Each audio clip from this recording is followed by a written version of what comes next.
नमस्कार बंधुरा learn computer world চ্যানেলে তোমাদের সকলকে স্বাগত জানাচ্ছি আরেকটি ভিডিও নিয়ে। তো আমরা এক্সেলের ফর্মুলা এবং ফাংশন নিয়ে পরপর যে ভিডিওগুলো পার্টে পার্টে আমরা দিচ্ছিলাম, তো আজকের আমরা সেই ভিডিওর আজকের ফোর্থ পার্ট নিয়ে আলোচনা করব। এখানে আমরা ইফ এরর ফর্মুলাটাকে পুরোপুরি কভার করব। তো আগের ক্লাসে আমি ইফ ফর্মুলা নিয়ে ডিটেলসে বলে দিয়েছিলাম, আশা করি তোমরা সকলে ভিডিওটি দেখেছো। যদি না দেখে থাকো আমি লিঙ্ক আই বাটনে দিয়ে দেবো, সেখানে গিয়ে তোমরা দেখে নেবে।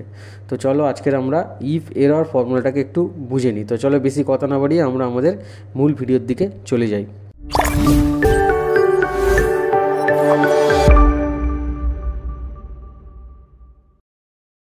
তো চলো ইফ এরর ফর্মুলাতে যেতে গেলে আমরা ইফ এররের উপরে ক্লিক করব এবং ইফ এররের পেজে আমরা শিফট হয়ে যাব।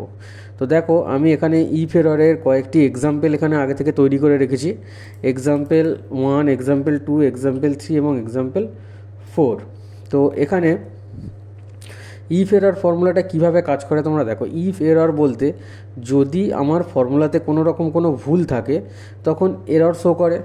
তো দেখো এখানে এরর শো করেছে, ঠিক আছে। এখানে দেখো এরর শো করছে, অ্যাভারেজ এরর শো করছে, কিন্তু এখানে আমি প্রত্যেকটাতে ফর্মুলা অ্যাপ্লাই করে দিয়েছি, তবুও দেখো এরর শো করেনি। এখানে এরর কেন শো করেছে?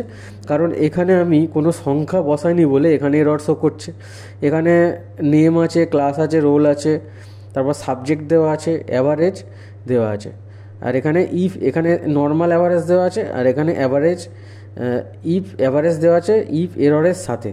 তো এখানে দেখো আমি যখনই সংখ্যাগুলো বসিয়েছি এবং তার অ্যাভারেজ বার করেছি, দেখো এখানে অ্যাভারেজ বেরিয়ে গিয়েছে। কিন্তু যখন আমি এখানে কোনো সংখ্যা বসাইনি তখন এখানে কিন্তু ভুল হয়ে গিয়েছে। তো এখানে আমি সংখ্যা বসিয়ে দেখি কি হয়। তো যখনই আমি দেখো সংখ্যা বসালাম তখনই দেখো এখানে অ্যাভারেজ নিয়ে নিচ্ছে। অ্যাভারেজ কিন্তু নিয়েছে, আমরা অলরেডি দেখতে পাচ্ছি এখানে অ্যাভারেজ নিয়ে নিয়েছে। ওকে, তো এইটাতে অ্যাভারেজ, এটাতে কিন্তু একটু আগে এরর দেখাচ্ছিল, এটাতে একটু আগে এরর দেখাচ্ছিল, এটাতে কিন্তু এরর দেখাচ্ছিল না, যেহেতু এখানে ইফ এরর ফর্মুলাটাকে দেওয়া আছে। ওকে, তো চলো আমরা এটা দেখবো কিভাবে এটা হলো। তো আবার আমি এটাগুলোকে সমস্ত এগুলোকে সব ডিলিট করে দিলাম। চলো এবার এখানে কিছু নাম্বার বসাই। 56, 84, 99, 74, আচ্ছা 36, 41, 58, 95। আচ্ছা দেখো এবার আমরা এখানে অ্যাভারেজ বার করছি, নর্মাল অ্যাভারেজ বার করছি, equals two average bracket open, equals to average bracket open. এবার আমরা তো অ্যাভারেজের ফর্মুলা আমরা জানি, তো অ্যাভারেজটাকে সিলেক্ট করে ব্র্যাকেট ক্লোজ করে আমরা এখানে এন্টার মেরে দিলাম। তো এখানে অ্যাভারেজ বেরিয়ে গেল সঙ্গে সঙ্গে। আবার এখানে আমরা equals to average bracket open, এগুলোকে আবার এখান থেকে পুরোপুরি সিলেক্ট করে ব্র্যাকেট ক্লোজ করে এন্টার মেরে দিলাম। এখানেও অ্যাভারেজ বেরিয়ে গেল, ঠিক আছে, এখানেও অ্যাভারেজ বেরিয়ে গেল। আচ্ছা এবারে আমি এখানে অ্যাভারেজ বের করছি, equals to AVERAGE bracket open, পুরোটাকে সিলেক্ট করে দিলাম, ব্র্যাকেট ক্লোজ করলাম, এন্টার প্রেস করে দিলাম। দেখো এখানে কোনো কিন্তু অ্যাভারেজ বেরোয়নি, আবার এখানে একটা এরর শো করেছে। তো এই এররটা যাতে শো না করে তার জন্য আমরা ইফ এরর ফর্মুলাটাকে ইউজ করব। তো এই একই ফর্মুলা আমি এখানে দেখো লাগিয়ে দিচ্ছি, equals to average bracket open, এইগুলোকে সিলেক্ট করছি, সিলেক্ট করার পরে ব্র্যাকেট ক্লোজ করছি, তার আগে একটা ফর্মুলা আমি এখানে জুড়ে দিচ্ছি, ইফ এরর ব্র্যাকেট ওপেন। যদি এই ফর্মুলাতে কোনো ভুল থাকে তাহলে এখানে ডবল ইনভার্টেড কমা শুরু করো, ডবল ইনভার্টেড কমা শেষ করো, ব্র্যাকেট ক্লোজ করে এন্টার প্রেস করে দাও। তাহলে এখানে কি চলে এলো, এখানে যেটা হলো সেটা হলো অ্যাভারেজটা তো বেরিয়েই গেল। এবার এটাকে আমি নিচের দিকে টানলে দেখো এই অ্যাভারেজটাও বেরিয়ে গেল। এটাকে যদি আমি নিচের দিকে টানতে থাকি, দেখো এখানে কিন্তু কোনো এরর বেরোচ্ছে না। কিন্তু এখানে যদি আমি এটাকে নিচের দিকে টেনে দিই, দেখো সবগুলোতে এরর বেরিয়ে যাচ্ছে। কেন এরর বেরিয়ে যাচ্ছে? এখানে কোনো সংখ্যা দেওয়া হয়নি, সেজন্য এখানে এরর হচ্ছে। এবার যদি আমি এখানে কোনো সংখ্যা বসিয়ে দিই, এখানে ধরো আমি এখানে কোনো সংখ্যা বসিয়ে দিচ্ছি, সঙ্গে সঙ্গে দেখো এখানে সঙ্গে সঙ্গে ডেভেলপ হয়ে যাচ্ছে। এখানে এররটা উঠে গিয়ে সংখ্যা বসে যাচ্ছে, এখানেও হয়ে যাচ্ছে তোমার ক্যালকুলেশনটা ঠিকঠাক হয়ে যাচ্ছে। তো এই যে এররটা আসছে, এই এরর এখানেও কিন্তু ফর্মুলা লেগে আছে, দেখো এখানে ফর্মুলা লেগে আছে, এখানেও ফর্মুলা আছে, বাট এখানে এরর আসছে, এখানে কিন্তু কোনো এরর আসছে না। কেন এরর আসছে না? কারণ এখানে আমার ইফ এরর ফর্মুলাটা এখানে শো করছে, সেই জন্য এখানে কোনো এরর আসছে না। বোঝা গেছে? তো এই রকম ফর্মুলা থেকে আমরা যখন এররগুলোকে হটাতে চাই, তখন আমরা এররগুলোকে শো না করাতে চাই, যে ফর্মুলা আছে তবে এরর শো করছে না করাতে চাই, তখন আমরা এই ইফ এরর ফর্মুলাটাকে ব্যবহার করে থাকি। নাহলে ইফ এরর ফর্মুলা না ব্যবহার করলে কী হবে, এখানে এই রকম এরর শো করবে। এখানে দেখো সব জায়গায় ফর্মুলা আছে, তবুও দেখো এরর শো করছে না, তো এটা ফাঁকা লাগছে। কিন্তু এখানে দেখো ডিভিশন বাই জিরো হয়ে আছে, কারণ এখানে কোনো সংখ্যা পাচ্ছে না। যদি সংখ্যা পাই তখন কিন্তু আবার অ্যান্সার দেখাবে, কিন্তু এখানে আমরা সেটা হচ্ছে না, সেটা ঠিকঠাক ফাঁকাই হয়ে আছে। তো চলো, এটা বুঝতে পারলে আশা করি। আচ্ছা, পরের এক্সাম্পলে চলো। তো এইখানে দেখো এক্সাম্পলটাতে আমি কিছু সংখ্যা যোগ করেছি, এখানে এই সংখ্যা যোগ করে দিয়েছি, আর এখানে এই সংখ্যাটা যোগ করেছি। দেখো এখানে দেখিয়ে দিচ্ছে রং ফর্মুলা।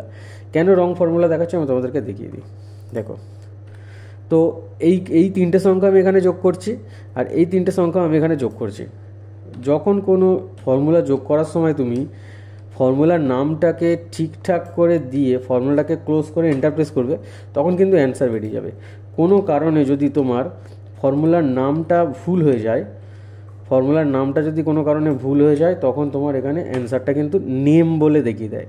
তো এই ক্ষেত্রে দেখো তোমার নেম বলে দেখাচ্ছে, তো এই এরর শো হচ্ছে। এররটাকে যদি রিমুভ করতে চাও, তাহলে এখানে আবার সেই একই রকমভাবে ইফ এরর ব্র্যাকেট শুরু করে দেবে, শুরু করে এখানে কমা দিয়ে ডবল ইউনিট কমা শুরু, ডবল ইউনিট কমা শেষ করে ব্র্যাকেট ক্লোজ করে এন্টার চেপে দেবে। দিলে দেখো এখানে এরর শো করছে না। বা তুমি এখানে একটা মেসেজ ছাড়তে পারো, মেসেজ দিয়ে দেবে যে formula error, formula name invalid. চলো, এখানে দেখো তোমার সামনে মেসেজ দিয়ে দিয়েছে যে ফর্মুলা নেম ইনভ্যালিড। তুমি যে ফর্মুলাটা এখানে লিখেছো সেই ফর্মুলাটা আদৌ নেই, এই ফর্মুলাটা হচ্ছে ইনভ্যালিড ফর্মুলা। যদি আমি এখানে ফর্মুলাটাকে আবার সেরে দিলে আবার আমার অ্যান্সারটা ঠিক আসবে। দেখো অ্যান্সার ঠিক চলে এসছে। কিন্তু ফর্মুলাটাকে যদি আমি ভুল হয়ে যায় কোনো কারণে, তখন এখানে দেখিয়ে দেবে, তোমার সামনে অ্যাটলিস্ট একটা কিছু দেখিয়ে দেবে, যাতে করে তুমি বুঝতে পারো যে এখানে কী ব্যাপার হচ্ছে, ফর্মুলা নেম ইনভ্যালিড। আচ্ছা, এবার এখানে দেখো কি দেখাচ্ছে। তো এই দুটোকে আমি ভাগ করেছি, ভাগ করতে দেখো এখানে অ্যান্সার বেরিয়ে গিয়েছে। আর এখানে কি দেখাচ্ছে, নাম্বার নট ফাউন্ড, এখানে কোনো নাম্বার পাচ্ছে না, সেই জন্য নাম্বার নট ফাউন্ড দেখাচ্ছে। তো কীভাবে হয়েছে দেখো, আমি এখানে ডিলিট করে দিচ্ছি। তো যদি আমি এখান থেকে এইটার সাথে ভাগ করি, এইটা করে এখানে এন্টার প্রেস করি, তাহলে এখানে তো বেরিয়ে গেল ভাগফল। কিন্তু যদি আমি এখানে এই দুটো সেলের মধ্যে ভাগ করি, এটা ডিভাইডেড বাই এইটা, তাহলে কিন্তু দেখো এখানে ডিভিশন বাই জিরো দেখাচ্ছে। কেন ডিভিশন বাই জিরো দেখাচ্ছে? কিন্তু এখানে কোনো নাম্বারই পাচ্ছি না, সেই জন্য এখানে ডিভিশন বাই জিরো দেখাচ্ছে। তো এক্ষেত্রে যদি আমরা এখানে করে দিই equals to if error bracket open comma, এবার ব্র্যাকেট ওপেন কমা দিয়ে এবার এখানে লিখে দিলাম নাম্বার নট ফাউন্ড, তো এখানে আমার জন্য একটা মেসেজ এখানে দেখিয়ে দেবে। কি মেসেজ দেখিয়ে দেবে? এখানে নাম্বার নট ফাউন্ডের মেসেজ এখানে দেখিয়ে দেবে। যেহেতু এখানে কোনো নাম্বার পাচ্ছে না, সেজন্য এখানে দেখিয়ে দিয়েছে। যদি আমি এখানে এবার নাম্বার বসাই, ধরো আমি এখানে নাম্বার এখানে বসিয়ে দিলে কিন্তু আমার অ্যান্সারটা এখানে দেখিয়ে দেবে। কিন্তু নাম্বার যখনই না পাবে, কোনো নাম্বার যখন না পাবে, তখন এখানে লিখে দেবে নাম্বার নট ফাউন্ড, কোনো নাম্বারই পাইনি। বোঝা গেছে? আচ্ছা, তাহলে আশা করি তোমরা এগুলো বুঝতে পেরেছো। এক্সাম্পল 1, 2, 3 বুঝতে পেরেছো। চলো এবার আমরা এক্সাম্পল 4-এর দিকে এগোই। তো এখানে এক্সাম্পল 4-এ দেখো একটা চার্ট করা আছে, যেখানে রিজিয়নের নাম আছে, প্রোডাক্ট নেম আছে, প্রাইস আছে। রিজিয়ন দেওয়া আছে, মনিটর, ইউএসবি, সব এই সমস্ত প্রোডাক্ট নেম দেওয়া আছে এবং তাদের প্রাইস দেওয়া আছে। তো এখানে আমি এভারেজ ইফ ফর্মুলা সাহায্যে এভারেজ বার করেছি, এভারেজ ইফস ফর্মুলার সাহায্যে, যে সাউথ রিজিয়নে মনিটর দেখো এখানে বিক্রি হয়েছে কি হয়নি। তো সাউথ রিজিয়নে দেখো মনিটর একবারও বিক্রি হয়নি, তো সেই জন্য এখানে ডিভিশন বাই জিরো এসছে। আর এখানে দেখো সাউথ রিজিয়নে মনিটর বিক্রি হয়নি বলে এখানে দেখো উত্তরটা কী চলে এসছে, ইনভ্যালিড। ওকে, তো এখানে আমি নর্মাল ফর্মুলা ইউজ করেছি আর এখানে ইফ এরর দিয়ে ফর্মুলা ইউজ করেছি। নর্মাল ক্যালকুলেশন করেছি বলে এখানে এই অ্যান্সারটা বেরিয়েছে। এখানে এরর থাকার জন্য ডিভিশন বাই 0 দেখিয়ে দিয়েছে। আর এখানে দেখো ক্যালকুলেশনটা আমি ইফ এররের সাহায্যে করেছি, ক্যালকুলেশনটা আমি ইফ এররের সাথে করেছি বলে দেখো এখানে মেসেজ আমাকে দিয়ে দিয়েছে ইনভ্যালিড। তো চলো আমরা একটু ভালো করে দেখে নিই কীভাবে অ্যান্সারটা দিল। তো তোমরা নর্মালি অ্যাভারেজ ইফসের ফর্মুলা জেনে থাকবে, যেহেতু আমি আগে তোমাদেরকে শিখিয়েছি। যদি তোমরা অ্যাভারেজ ইফসের ফর্মুলা না জেনে থাকো, না দেখে থাকো, তো চ্যানেলের লিঙ্ক আমি আই বাটনে দিয়ে দেবো, ওই ভিডিওর লিঙ্ক আমি আই বাটনে দিয়ে দেবো, তোমরা গিয়ে দেখে নেবে। তো দেখো এখানে আমি অ্যাভারেজ বার করছি। সাউথ রিজিয়নে মনিটরের অ্যাভারেজ কী, তো ইকুয়ালস টু অ্যাভারেজ ইফস, যেহেতু দুটো কন্ডিশন আছে অ্যাভারেজ ইফস দিচ্ছি, ব্র্যাকেট ওপেন। এবার আমার এখানে চাইছে কি অ্যাভারেজ রেঞ্জ, প্রাইস দিয়ে দেবো, কমা, ক্রাইটেরিয়া রেঞ্জ 1, তাহলে ক্রাইটেরিয়া রেঞ্জ 1 দিয়ে দেবো, কমা। এবার ক্রাইটেরিয়া 1 হচ্ছে এইটা, ক্রাইটেরিয়া রেঞ্জ 1-এর মধ্যে ক্রাইটেরিয়া 1 এটা। এবার ক্রাইটেরিয়া রেঞ্জ 2 এটা দিয়ে দিলাম, কমা, ক্রাইটেরিয়া 2 হচ্ছে এইটা, ব্র্যাকেট ক্লোজ করলাম, এন্টার প্রেস করে দিলাম। দেখো এখানে কী দেখালো, ডিভিশন বাই 0। কেন ডিভিশন বাই 0 দেখালো, কারণ সাউথে মনিটর বিক্রি হয়নি। ঠিক আছে, দেখো যদি সাউথটাকে তুলে আমি এখানে ইস্ট করে দিই তাহলে কিন্তু এখানে অ্যান্সার বেরিয়ে যাবে। দেখো অ্যান্সার বেরিয়ে গেল, কিন্তু যখন আমি এখানে সাউথ লিখবো তখন দেখো এখানে ডিভিশন বাই 0 দেখাবে, কারণ এখানে সাউথে মনিটর বিক্রি হয়নি। তো এইবারে আমরা ইফ এরর ফর্মুলার সাহায্যে এখানে জিনিসটা করব। তো কি করব, আবার নর্মাল আমি লিখবো অ্যাভারেজ ইফস ব্র্যাকেট ওপেন করার পর অ্যাভারেজ রেঞ্জ বলতে আমরা এটাকে সিলেক্ট করে দেবো, কমা দিয়ে দিলাম। আচ্ছা, অ্যাভারেজ ইফস দিয়ে এবার কি চাইছে, ক্রাইটেরিয়া রেঞ্জ 1, তার মানে এইটা, কমা দিয়ে দিলাম। ক্রাইটেরিয়া এখানে প্রথমে অ্যাভারেজ রেঞ্জ, তারপর তোমার ক্রাইটেরিয়া রেঞ্জ চাইবে, তাহলে ক্রাইটেরিয়া রেঞ্জটা আমি দিয়ে দিলাম, কমা দিয়ে দিলাম। কমা দেওয়ার পর ক্রাইটেরিয়া 1, তাহলে এটা দিয়ে দিলাম।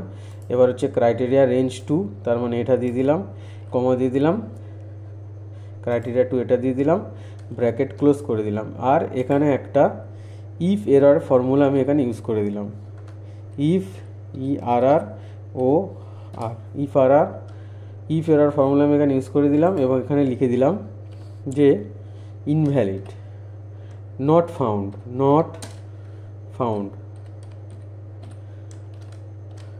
ফাউন্ড লিখে ব্র্যাকেট ক্লোজ করে এন্টার করে দিলাম। তাহলে এখানে কি দেখিয়ে দিচ্ছে, দেখো নট ফাউন্ড লিখে দিচ্ছে, যে সাউথ রিজিয়নে মনিটর পাচ্ছে না, নট ফাউন্ড। যদি এখানে আমি আবার ইস্ট লিখে দিই তাহলে এখানে দেখো অ্যান্সারটা ঠিকঠাকই বেরিয়ে যাচ্ছে। এখানে যেমন ইস্ট লিখলে অ্যান্সারটা ঠিকঠাক বেরিয়ে যাচ্ছে, ওখানে বেরিয়ে যাচ্ছে। কিন্তু এখানে যদি আমরা ইস্টের জায়গায় সাউথ করে দিই তাহলে দেখো এখানে কী দেখাচ্ছে, ডিভিশন বাই 0। কিন্তু এখানে যদি আমি আবার সাউথ করে দিই তাহলে এখানে কী দেখাচ্ছে, নট ফাউন্ড। যেহেতু এখানে ইফ এরর ফর্মুলা এখানে দেওয়া আছে, সেই জন্য দেখো এখানে এররটাকে রিমুভ করে দিয়ে ও এখানে ম্যাচটা শো করিয়ে দিচ্ছে, কিন্তু এ করতে পারছে না, কারণ এখানে ইফ এরর ফর্মুলা ইউজ করা নেই। তো আশা করি ভিডিওটি তোমরা পুরো দেখেছো। তো এইটা তোমরা প্র্যাকটিস করবে, যদি কোনো জায়গায় বুঝতে না পারো অবশ্যই আমাকে বলবে, আমি অ্যান্সার দিয়ে দেবো। তো এইরকম আরও অনেক ভিডিও দেখতে গেলে আমার চ্যানেলকে সাবস্ক্রাইব করে রাখো, সাবস্ক্রিপশন পুরো ফ্রি, বেল আইকন প্রেস করো এবং বন্ধুদের মধ্যে বেশি বেশি করে শেয়ার করো। তো আমরা নেক্সটে এই সমস্ত ফর্মুলা, আজকের ইফ এরর ফর্মুলা নিয়ে আলোচনা করলাম। নেক্সট ম্যাক্স, মিন, এই যে আরও নিচের যে ফর্মুলাগুলো আছে এইগুলো নিয়ে আমরা একের পর এক আলোচনা করব। তো তোমরা চ্যানেলের সঙ্গে থাকো। তো আজকের ভিডিওটা এই পর্যন্তই শেষ করলাম। Have a nice day. জয় হিন্দ, বন্দে মাতারাম, টেক কেয়ার।